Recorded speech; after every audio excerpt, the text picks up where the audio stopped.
Sometimes may parang hindi magandang connotation parang, nakapag-asawa yan ng mayaman, hindi niya na kailangan magtrabaho.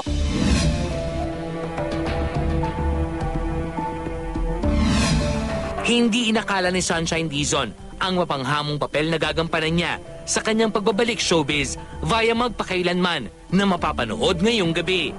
Bibigyang buhay ng aktres ang babaeng nagpatiwakal sa LRT station. Her first full-length TV appearance after almost 4 years of hibernation.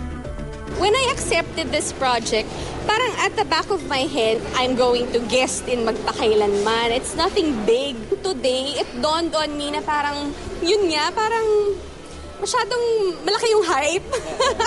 I saw the real footage of how it happened. And, it really breaks my heart. I just hope and pray that I give justice to her life story. And wag din natin i-abuse yung mga family members natin na porket sila yung may capacity to do something for the family, sila na lang nang sila, diba? Ngayon medyo parang nananervyos ako.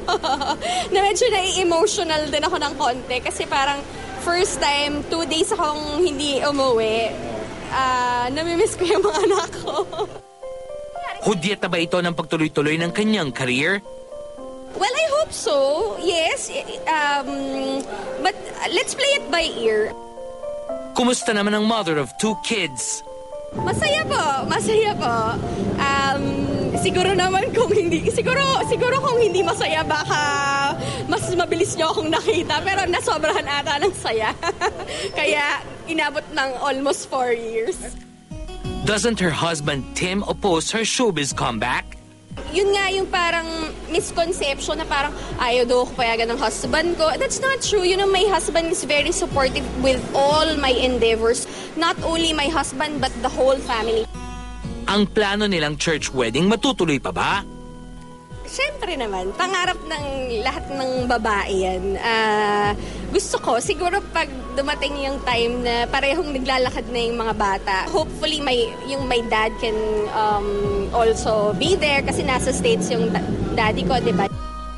Her husband Tim comes from a well-to-do family based in Pampanga. Ano ang reaksyon ni Sunshine na hindi na niya kailangan pang magtrabaho? Sometimes may parang hindi magandang connotation parang, nakapag-asawa yan ng mayaman, hindi niya na kailangan magtrabaho. Parang may ganong factor. Hindi po ganon. Ang laking bagay nun. Ang kinikita natin dito sa industry na to is not naman barya-barya. It's, alam mo yon, pinaghihirapan din natin. And maipon mo yon, something to give to my children in the future, diba? Having begun as a child star, papayagan ba niya ang kanyang 2 anak na mag-artista rin?